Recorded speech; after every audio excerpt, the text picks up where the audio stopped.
Welcome, friends. This is Harshad Parekh inviting you to listen to some of my short writings on philosophy, religion, psychology, spirituality, education, Krishnamurti, and nature. I hope you have a good listening.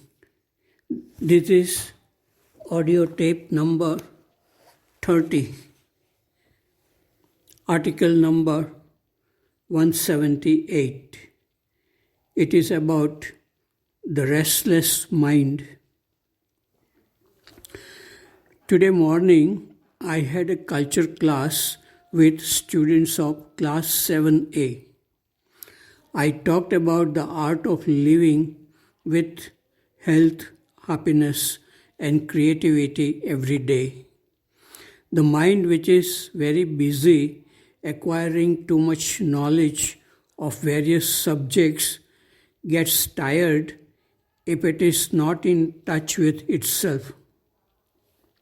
Even at a young age, some of the students were restless in their mind and not aware of what their hands were doing, how their body became too restless, could not sit properly, and needed support of walls to sit. No doubt they will do well in examinations, but will they grow beautifully with age, free from fear, conflicts, and loneliness? Article number 179. It is about a culture class. It was wonderful to talk with students of class 8A this morning from 9 a.m. to 9:40 a.m. in a culture class. Some of them had questions about why I became a teacher at Rishi Valley School after doing research in electrical engineering in Canada. What research I did and what Krishnamurti said which attracted me. We started the class by asking, how do we do anything? Like listening to anyone or music, looking at trees, looking at our friends, how we study various subjects, how we keep our books and clothes in hostels, etc.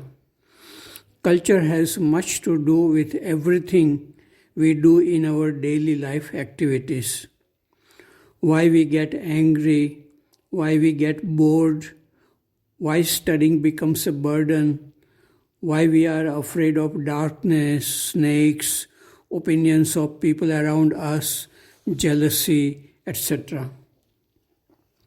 When we are fully attentive, psychological time does not exist.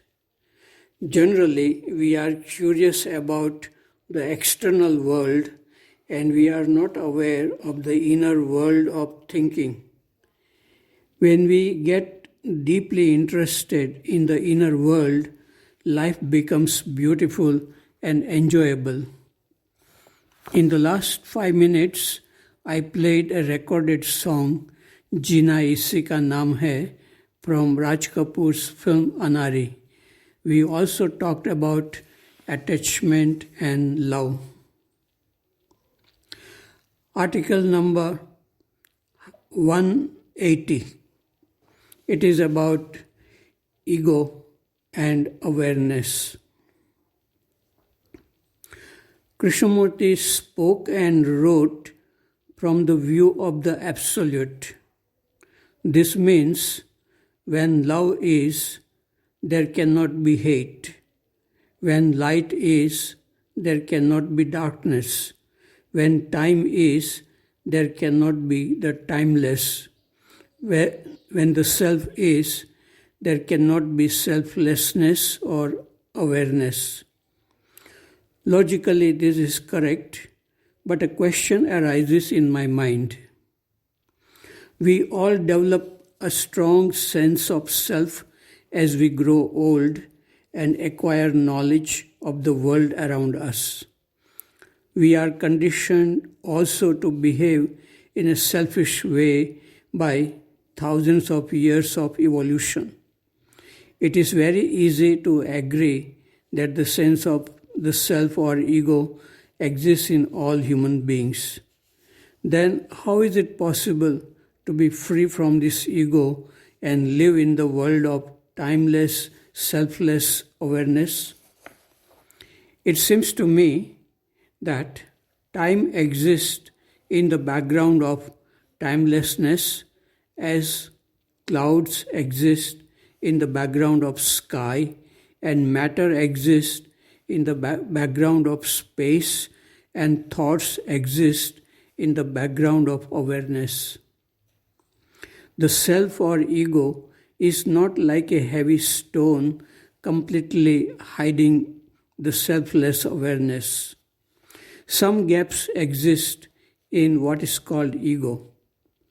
If by chance or effort or by meditation, awareness comes out from these narrow gaps in the stone, that is self, it can melt part of the stone. Then the gap widens, and this can also go on until the stone or the self is removed completely and effortless awareness remains. In the light of such awareness, all problems created by thinking disappear effortlessly. Chronological time is necessary for the awakening of awareness. This time is shorter for some human beings who are ready for this. More time is necessary for most people. Healthy lifestyle, healthy body-mind is necessary too. The process of cleaning the brain and body went on for many years in the life of Krishnamurti. But he said, not everyone has to go through that painful process. Article number 181, it is about seeing the inner world. Today morning, I spoke in the senior school assembly about the importance of learning about our own mind directly by observing thoughts and feelings as they arise. Without this direct observation, it is impossible to be free from problems like anger, fear, jealousy, conflicts in relationship, etc.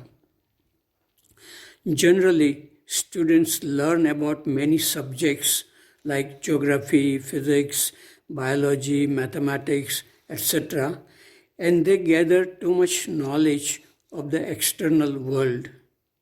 But very few people are deeply interested in learning or observing the inner world of thinking and feeling. This requires aloneness and a very attentive mind.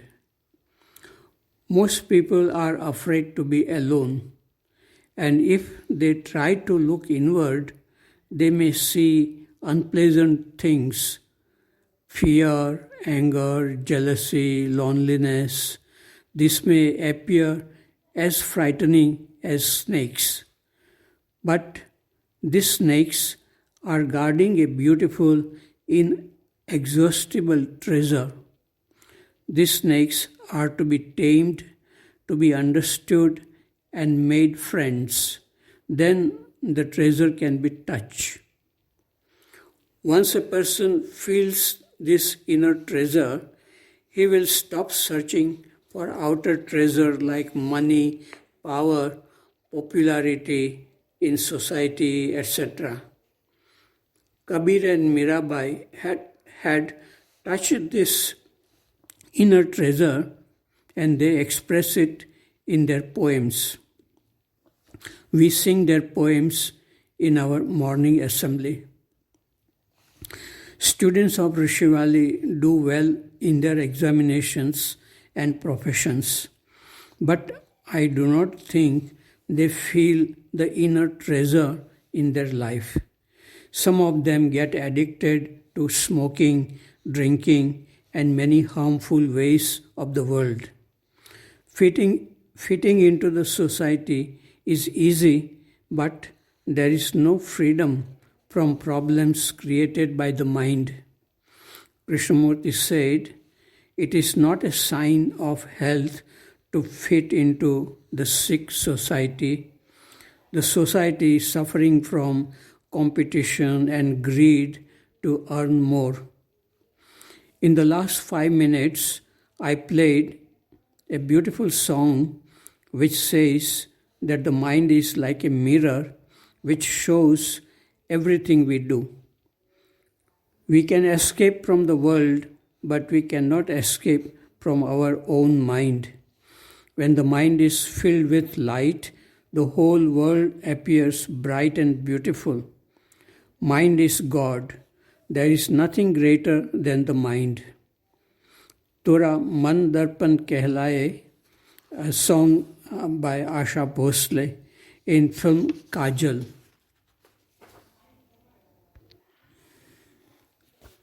Article number 182. It is about dreaming. Every morning is beautiful if our body and mind are in good or healthy condition.